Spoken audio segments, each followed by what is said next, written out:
చెప్తాడమ్మా నీతో బాబు? నాయనమ్మ నాయనమ్మ అంటాడు, తాత అంటాడు, నువ్వు ఇది ఇల్లు కట్టినవు అంటాడు, నా ఇల్లు ఇది అంటాడు, తమ్మిని ఇల్లు అది అంటాడు. ఓ అమ్మో అసంటి ప్రేమ ఎవరి దగ్గర లేదు. నా బిడ్డ నా పిల్లల బాధ వానమంతా వానమే నా పిల్లలది. నేను చెప్పలేను, అసంటి ప్రేమలో చెప్పలేను నేను. అలా కాళ్ళకు పట్టేదమ్మా, అలా తెల్ల బండులు మా ఇంట్లోకి ఎనికి దిగుతాయి కదా అని మనవారు పోలీస్ అవ్వలేకుండా నేను జర్ర ఊరికైనా నాకైనాకు 3 గంటలే తేడా ఊరికొస్తున్నాడు. నేను చెప్పలేను, నువ్వు నిలబట్టుకో తల్లి, ఎట్లున్నా వెళ్ళలా. కదా కుటుంబ సభ్యులంతా కూడా కన్నీరు మున్నీరు అవుతున్నారు. ఈ ఘటనకి కారణమైనటువంటి వాళ్ళని శిక్షించాలి అని చెప్తున్నారు.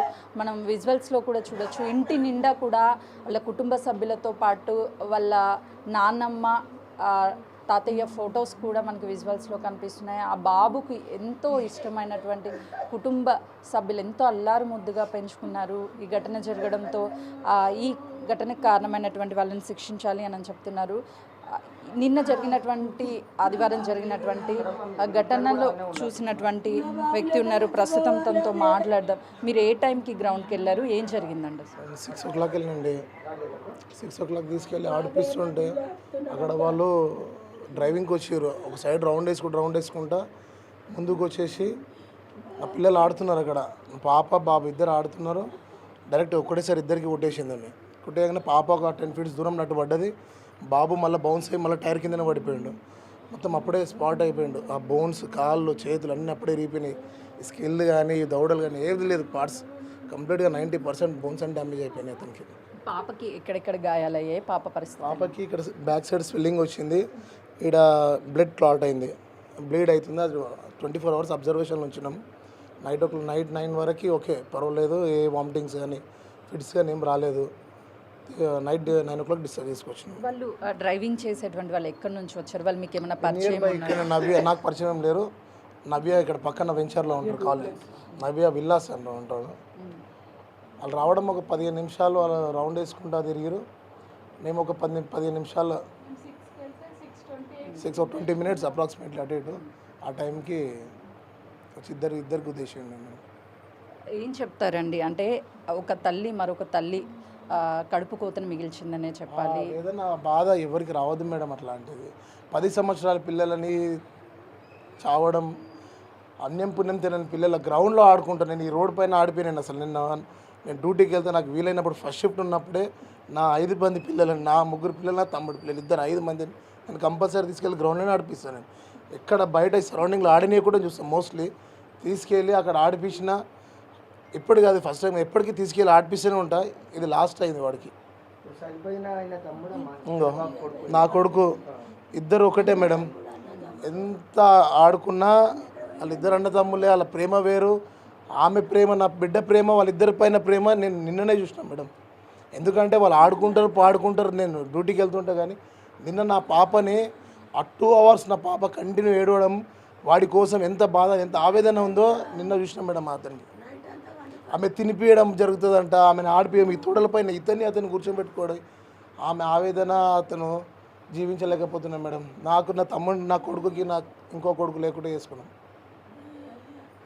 అటు పోలీసులకు కావచ్చు, లేకపోతే ఈ ఇష్యూ చేసినటువంటి డ్రైవింగ్ చేసినటువంటి కుటుంబ సభ్యులకు కానీ ఏం చెప్తారు? వాళ్ళని ఏం చేస్తే? ఎవరికైనా ఒక ప్రాణమే మేడం. వాళ్ళకైనా పిల్లలే, మనకైనా పిల్లలే. ఒక నిర్లక్ష్యం వల్ల జరిగే ఈ ఘటనలు. బట్ ఏంటంటే బయట ఒక డ్రైవింగ్ స్కూల్స్ ఉన్నాయి, ఒక స్కూల్ ఉంది, ఒక హాస్పిటల్ ఉంది. ఎవరు ట్రీట్మెంట్ వాళ్ళే చేయాలి, ఎక్కడ జరగాల్సిన పని అక్కడే జరగాలి.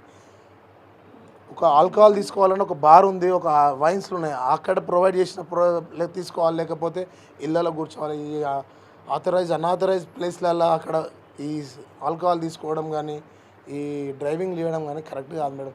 1000 మంది పిల్లలు, 1000 మంది పేరెంట్స్ వాకింగ్ చేస్తున్నారు, క్రికెట్ ఆడుతున్నారు. ఆ పెద్ద గ్రౌండ్లో నేను ఈ పిల్లలకి ఏమన్నా అవుతుంది. 10-15 టీమ్స్ ఆడతారు ఆడ గ్రౌండ్లో. 10-15 టీమ్స్ క్రికెట్ ఆడతారు ఆడ. అక్కడ పోతే నా పిల్లలకి ఏదైనా బాల్ తలగగలదు, లేకపోతే వెహికల్స్ తిరుగుతుంటే ఏదైనా తలగగలదని నేను ఈ చిన్న గ్రౌండ్లో ఇక్కడ ఆడిపిస్తున్నాను. ఎప్పుడు పర్టికులర్గా స్పెషల్గా వీళ్ళకి ఒక ప్రొవైడ్ చేసుకుంటాను నేను. ఎక్కడైనా నలుగురిలో ఉంచకుండా ఈ 5 మందిని ఎక్కడ ఒక సపరేట్ ప్లేస్లో సపరేట్గా ఎక్కడైనా నేను సపరేట్ ట్రీట్ చేయాలని చూస్తాను. నా పిల్లలకి 5 మంది పంచపాండవులు అంటే ఎట్లుంటారో తెలియదు, కానీ నా పిల్లల్ని అట్లా చూసుకుంటాను మేడం. ఒక్కడు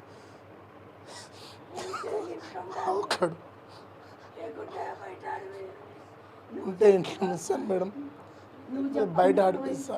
బట్ కింద మాత్రం నా పిల్లల్ని ఆడనీయ. ఒక్క సెకండ్ నా మొహం చూస్తే వాడు సెకండ్స్లో ఇంట్లో ఉంటాడు. నేను బయట ఆడాను కాబట్టి ఆడ కనబడితే సెకండ్స్లో ఇంట్లో ఉంటాడు. అంత భయం నేనంటే వానికి. ఆ భయాన్ని దాచిపెట్టుకొని నా కంటికి ఒకటి వెళ్ళిపోయింది. ఆ రోజు నేను 4 o'clock నుంచి బతిమలాడుతుండే, పెట్టాడు వెళ్దాం, నాకు బ్యాటింగ్ దొరకాలి. అంతకుముందు రోజు వాడికి బ్యాటింగ్ దొరకలేదని నడు పెట్టాడు వెళ్దాం, నాకు సరిదైన పెట్టా, నేను డ్యూటీకి వచ్చి నాకు సుధరాస్తలేదంటే కూడా నాన్న వెళ్దాం ఈతను అతను ఆ పాప వాళ్ళేమో తంబోలా ఆడదాం అంటున్నారు. నేను వీళ్ళతో ఫ్రెండ్లీగా ఉంటాను మేడం. నాకు ఒక ఫ్రెండ్స్ లేక నేను తంబోలా ఆడతాను, వాళ్ళతో పాటు డ్యాన్స్ చేస్తాను, వాళ్ళతో ఆడతాను. వాళ్ళకి ఇష్టమైన ఫుడ్ చేసి తినబెడతా, ఏమన్నా అయినా ఐస్ క్రీమ్ తీసుకొచ్చి ఇంకా వాళ్ళకి కావాల్సిన ఫుడ్ తినబెడతా. వాళ్ళ మమ్మీ డాడీ వాళ్ళకి ఎట్లా తినబెట్టారో నాకు తెలియదు. బట్ నాకు 5 మంది పిల్లలు మేడం. నాకైతే నా 5 మంది పిల్లలకి నేను ఎట్లా చూసుకోవాలి, నా స్తోమత ఏందో, నేను ఎంత పెట్టుకోవాలి, ఎట్లా చేసుకోవాలో నేను ఒక టైం టేబుల్గా ఒక షిఫ్ట్ వైజ్గా నేను వాళ్ళని చూసుకుంటాను. మణివర్మ ఆదివారం జరిగినటువంటి ఒక మహిళ నిర్లక్ష్యపు డ్రైవింగ్లో మృతి చెందాడు. గ్రౌండ్లో దయచేసి ఎవరు ఇలా నిర్లక్ష్యంగా డ్రైవింగ్ రాకుండా వచ్చి డ్రైవింగ్ నేర్చుకోవడం ఇవి చెయ్యొద్దు, మరొక ప్రాణాలని తీయొద్దు. డ్రైవింగ్ స్కూల్స్ ఉన్నాయి, లేదు అని అంటే ఇతరితర ప్లేసెస్ ఉన్నాయి, అక్కడికి వెళ్ళి వాళ్ళు డ్రైవింగ్ చేయాలి తప్ప ఇలా పిల్లలు ఆడుకునేటువంటి గ్రౌండ్లో చేయొద్దు. మణివర్మ అక్క తమ్ముళ్ళు అంతా కూడా పంచపాండవులు లెక్క ఎప్పుడూ కలిసే ఉంటారు, కానీ అందరినీ అనాథలు చేసి మణివర్మ వెళ్ళిపోయాడు అని కుటుంబ సభ్యులు తమ ఆవేదనని వ్యక్తం చేస్తున్నారు.